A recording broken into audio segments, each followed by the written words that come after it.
What's going on, guys? It's Captain Van over here, and today I'm going to give you a brief review on the all-new Xhover 2307 2500 kV motors. This is a pretty new motor that just came out from Xhover, and I'm going to give you my initial thoughts on them, as well as give you some flight footage from them, and just kind of wrap up in the conclusions what I think of them. So let's go ahead and get one out of the box, put them on a quad, and let's go ahead and go fly, shall we?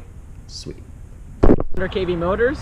I haven't actually raced these yet, and we're gonna do it as soon as Jay McKeevan gets off the course. So we're gonna get my first impressions on it. Wait, don't kill him. Don't kill him. All right, that's Alex right there. All right. So first impressions. Let's get a few laps in before you think of anything. Well, get some laps in.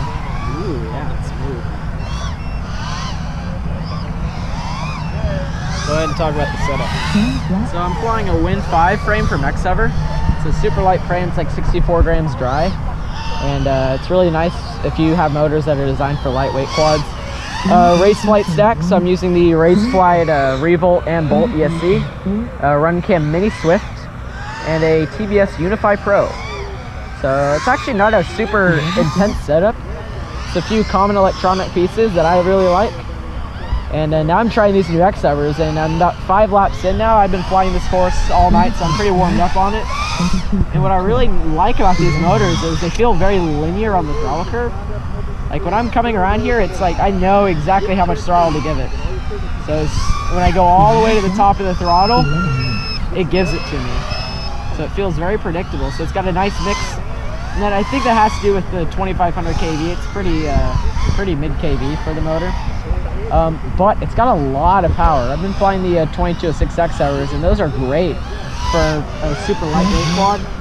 But these are about just a little bit heavier. I think this quad's about 300 grams dry weight, and it rocks so much. What I like about it feels so predictable around the track. Like I know just how much throttle to give it, but also I've flown a lot of high power motors like these, and they're not very smooth motors. They feel very coggy. These feel incredibly smooth in the air, and I know my battery's not complaining because I'm probably about a minute and a half in right now and no sag whatsoever. I am also rocking Thunder Power batteries, so I don't have to worry about the sag. But I'm gonna go ahead and open it up here after I finish this lap, and you guys will see it on the DVR. I want to show you the kind of power this has. So we're gonna go from one end of the field here.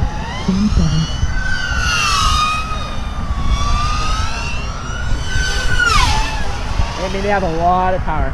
They're not the fastest motors I've ever flown, but they're very smooth, and in reality, you're never going to be going faster than that on a course.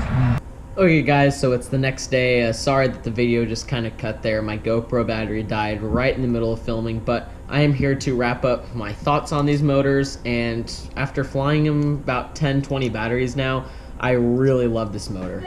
It really shines in terms of thrust, efficiency, and the throttle curve. Now I'll explain all those things. So thrust, I mean, this motor has an incredible amount of thrust. Definitely more power than the 2206s that I've been flying before. It's maybe not the most ultra powerful motor I've ever flown. Like, it's not going to set necessarily world record times, but it's very fast, and for any large course or even any small course, it definitely gets up to speed fast. So that's an excellent part about this motor. Now, the other thing about this motor that I really like is the efficiency with it. It's actually, for being as powerful it is, the most efficient motor I've ever flown. I think in that race footage I was flying for about 2.5 minutes long, and I was going about 85%, 90% of what I could be doing with this motor. So it really goes to show that just because it's a larger motor does not necessarily mean that it's any more inefficient. It all depends on the amp draw at certain levels of throttle and where you're hovering around. Now, my favorite thing about this motor, besides the thrust and the efficiency, which are excellent features with it, is it just has the best throttle curve out of any motor I've ever flown. 2500 kV, so it's pretty mid kV, and just being, I guess, a 2307, it's like the perfect balance between low kV and high kV. It's so predictable. When you're increasing the throttle, it gradually increases all the way to the top of the throttle, and it's just excellent. I've never felt a motor so linear in its throttle curve before. It really excites me. So really excited about this motor, guys. Definitely go check it out on xhover.com. I'll have a link down in the description where you can buy this motor. It's a 2307 2500 kV, comes in at about 32 grams, and it's just probably my favorite motor at this point. So I'm really excited to fly it some more. Really excited to go out to some major races with it. But in the meantime, I'm going to go ahead and throw some more of these on some other quads of mine. Make sure to subscribe, guys. Like this video if you enjoyed this content. And also, please comment down below if you have any recommendations or you would like to see maybe some build videos or some more of these types of motor reviews. I really like putting out these videos, and you guys seem to like them. So thank you guys so much for watching. We'll catch you next time.